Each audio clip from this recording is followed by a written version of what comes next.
പ്രിയങ്കരനും സ്നേഹസമ്പന്നനുമായ കേരളത്തിൻ്റെ മുഖ്യമന്ത്രി പിണറായി വിജയൻ, നമ്മുടെ എല്ലാം പ്രിയപ്പെട്ട മോഹൻലാൽ, ഈ വേദിയിലും സദസ്സിലുമുള്ള ബഹുമാന്യരെ, പ്രിയപ്പെട്ടവർ, ഇന്നത്തെ സായാഹ്നം മലയാളിയുടെ സാംസ്കാരിക മനസ്സിൽ എന്നും നിലകൊള്ളുന്നൊരു ചരിത്ര നിമിഷമാണ്.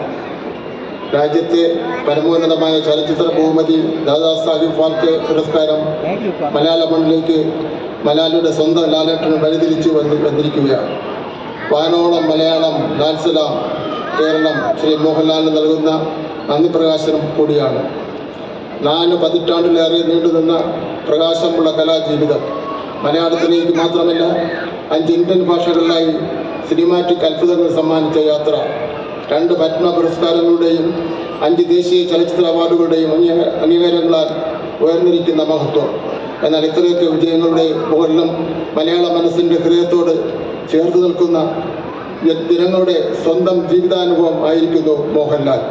നമ്മുടെ കൺമുൻപിൽ തന്നെ അദ്ദേഹം ഒരു നടൻ മാത്രമല്ലെന്ന് തെളിയിച്ചു. പിന്നണി ഗായകനായും നിർമ്മാതാവായും വിതരണക്കാരനായും അവതാരകനായും നാടകനടനായും എഴുത്തുകാരനായും കലയുടെ പലവിധ മുഖങ്ങളെ അദ്ദേഹം ഏറ്റെടുത്തു.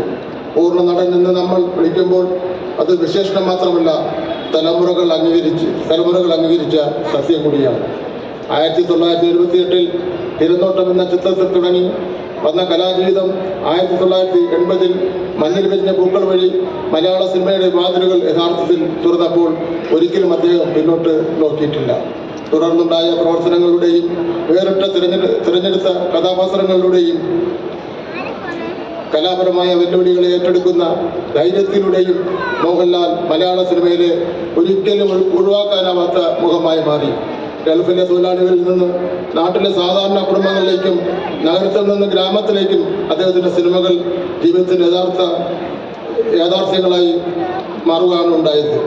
സ്വന്തം മുഖച്ഛായക്കപ്പുറം അഭിനയ വൈദഗ്ധ്യത്തിൽ നിന്ന് നേടിയെടുത്ത സൂപ്പർ സ്റ്റാർ സ്ഥാനത്താണ് മലയാളം എന്നറിയപ്പെടുന്നത്.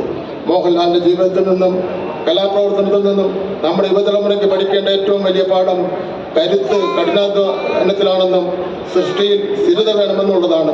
മോഹൻലാൽ ഞാൻ ഒരിക്കലും മായാത്ത ആദരം വീണ്ടും അർപ്പിക്കുന്നു. വാനോളം മലയാളം ലാൽസലാം വെറുമൊരു ചടങ്ങല്ല, മറിച്ച് മലയാള മനസ്സിൻ്റെ അഭിമാനത്തിൻ്റെ മഹാനിമിഷമാണ്. മലയാളികളുടെ പ്രിയപ്പെട്ട ശ്രീ മോഹൻലാൽ ഈ കലാജീവിതം ഇനി വരാനിരിക്കുന്ന തലമുറകൾക്കും വിശാമതം നൽകട്ടെ.